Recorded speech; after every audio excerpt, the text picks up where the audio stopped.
Bagyong Ramil or may international name na Fengshen, lumabas na ng Philippine Area of Responsibility o PAR. Ngunit dalawang tropical cyclone-like vortex o TCLB ang nakikita sa forecast model na posibleng mabuo sa karagatan ng Pasipiko sa mga susunod na linggo. Samantala, patuloy na umiiral ang easterlies na nagdudulot ng mainit at maalinsangang panahon sa umaga at sa mga pag-ulan tuwing hapon. At sa Mindanao, isang magnitude 5.7 na aftershocks ang yumanig gabi sa Davao Oriental. Magandang araw Pilipinas, ito ang Pilipinas Weather ngayong araw ng Martes, October 21. Narito ang ating update sa panahon. Kung bago ka lang sa ating channel, please like, share, and subscribe para lagi kang updated sa panahon. Salamat sa iyong suporta. Mga kababayan, ayon sa Pag-asa DOST, ang Tropical Storm Fengshen o dating Bagyong Ramil ay lumabas na ng Philippine Area of Responsibility o PAR at lumakas pa ito bilang isang severe tropical storm. Sa ngayon, ito ay patungo na sa bansang Vietnam at wala nang itong direktang epekto sa ating bansa. Pero sa mga kababayan, hindi pa tapos ang istorya ng panahon. Bagamat lumabas na ang Bagyong Ramil sa ating Philippine Area of Responsibility, merong bagong sinyalis ng pag-ikot ng hangin o TCLB, Tropical Cyclone-like Vortex na nakikita sa weather model ng Pag-asa at Japan Meteorological Agency. At narito ang ating forecast. Mula October 20 to 26, 2025, ngayong linggo, walang inaasahang bagong bagyo sa loob ng ating Philippine Area of Responsibility. Si Fengshen o ang Bagyong Ramil ay tuluyang lalayo ito patungong Vietnam. Mababa at ang posibilidad ng TCLB o Tropical Cyclone-like Vortex formation sa Philippine Monitoring Domain o PMD. At sa darating na week 2 naman, October 27 to November 2, dalawang TCLB ang posibleng mabuo. Ang TCLB-1 ay maaring mabuo ito sa silangan ng TICAD o Tropical Cyclone Advisory Domain at papasok ito ng Philippine Area of Responsibility o PAR. Ang TCLB-2 naman ay posibleng mabuo naman sa kanlurang hangganan ng Philippine Area of Responsibility. Mababa pa rin ang posibilidad na ito'y maging ganap na bagyo pero patuloy itong babantayan. Ibig sabihin po mga kababayan, habang ligtas pa tayo ngayong linggo, huwag maging kampante. Ang panahon ay mabilis magbago lalo na kapag mainit ang moisture at low pressure na nagsasama. Iyon ang paboritong kondisyon ng mga bagyo. Kaya patuloy po nating babantayan ang dagat Pasipiko sa mga kaulapan na namumuo dahil nga po yan sa mga may pag-init o moisture at low pressure na kasalukuyan nagaganap sa kapaligiran ng ating bansa. At sa mga ganitong pangyayari, ito ang mataas na tsansa na magkaroon ng bagong pagbuo ng mga kaulapan o bagyo sa paligid ng bansa. Ito ang paboritong kondisyon ng mga bagyo, ang init at moisture at low pressure na kung saan pag nagkasama-sama dito nabubuo ang mga panibagong bagyo. At para sa ating weather outlook sa buong bansa, sa lugar ng Batanes, maulap na langit, kalat-kalat na pag-ulan at pagkidlat at may posibleng flash flood at landslide. Sa Bicol Region naman, Eastern Visayas, Caraga, Davao Region, Cagayan Valley, Aurora at Quezon,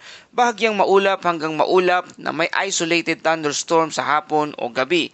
At sa natitirang bahagi ng bansa, kasama na ang Metro Manila, bahagyang maulap hanggang maulap na kalangitan na may mga localized thunderstorm. At para sa ating hangin at alon, sa extreme northern Luzon, katamtaman hanggang malakas, mula silangan ang mga hangin at merong alon na 1.2 to 2.8 metrong taas. Sa ibang bahagi ng Luzon, banayad hanggang katamtamang ang hangin mula silangan hanggang timog silangan na may alon na 0.6 hanggang 2.1 metrong taas. Sa Visayas at Mindanao naman, banayad hanggang katamtaman, silangan hanggang hilagang silangan ang hangin na may alon na 0.6 hanggang 1.8 metrong taas. At sa ating tala ng temperatura sa Metro Manila, 25.9 degrees Celsius na itala bandang alas 5 ng umaga at maximum 33.2 degrees Celsius na itala naman ng alas 2 ng hapon. At ang araw ay sisikat mamayang alas 5:49 ng umaga at lulubog naman ito bandang alas 5:33 ng hapon. Samantala, isang magnitude 5.7 aftershocks ang yumanig sa Manay, Davao Oriental noong kahapon ng Lunes ng gabi. Mailalim ito ng 10 kilometro at konektado pa rin ito sa malakas na magnitude 7.6 na lindol noong Oktubre 10. Wala namang naiulat na bagong pinsala ngunit paalala sa mga residente maghihanda at sa posibleng aftershocks na mga darating.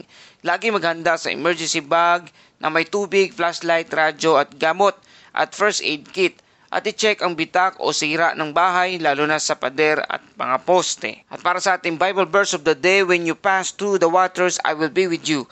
And when you pass through the rivers, they will not sweep over you. Mula sa Isaiah 43 verse 2, kahit sa gitna ng unos, lindol o panganib, ang Diyos ay laging nariyan, hindi niya tayo iniiwan. Sa bawat pagsubok, siya ang ating kalakasan.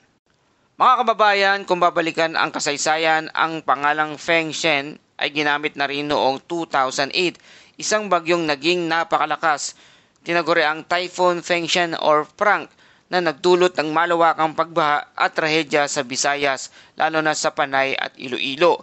Mahigit 1,300 katao ang nasawi noon, kabilang na ang trahedya ng MV Princess of the Stars na lumubog sa Sibuyan Sea. Kaya kapag narinig natin ang pangalang Feng Shen, ito'y paalala na huwag baliwalain ang mga weather updates. Ang bagyo, kahit mahina sa una, ay pwedeng lumakas bigla-bigla. At narito ang ating safety reminders para sa lahat ng ating mga kababayan sa buong bansa. Kung may paparating na sama ng panahon o bagyo, maghanda ng flashlight, radyo at extra batteries. I-charge ang cellphone bago pa man mawalan ng kuryente. Alamin kung saan ang pinakamalapit na evacuation center. Kapag may malakas na pag-ulan, iwasan ang paglabas kung hindi kailangan. Huwag tumawid sa baha kahit mababaw dahil maaari itong may malakas na pag-agos. I-check ang bubong at alulod para iwas tagas o pagbaha sa inyong lugar. Kung nakatira naman sa malapit sa baybayin, bantayan ang abiso ng storm surge o biglaang pagtaas ng alon. Lumayo sa dalampasigan kapag may abiso ng strong winds. Para sa malapit sa mga bulkan o fault line, iwasang tumira sa paanan ng bulkan, maghanda ng face mask laban sa abo.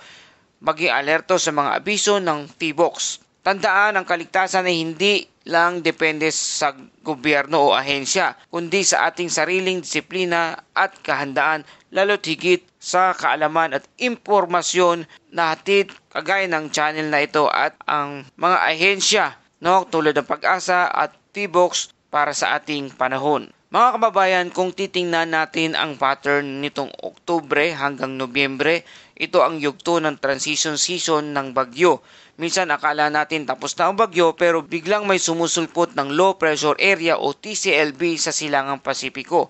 Kaya habang maaliwalas pa, gamitin natin ito para maghanda, maglinis at magdasal. At yan ang kabuang ulat panahon dito sa Pilipinas weather ngayong araw ng Martes, October 21, 2025. Manatiling nakaantabay sa official bulletin ng Pag-asa DOST, lalo na kung may pagbabago sa forecast ng TCLBs o Tropical Cyclone Live Vortex.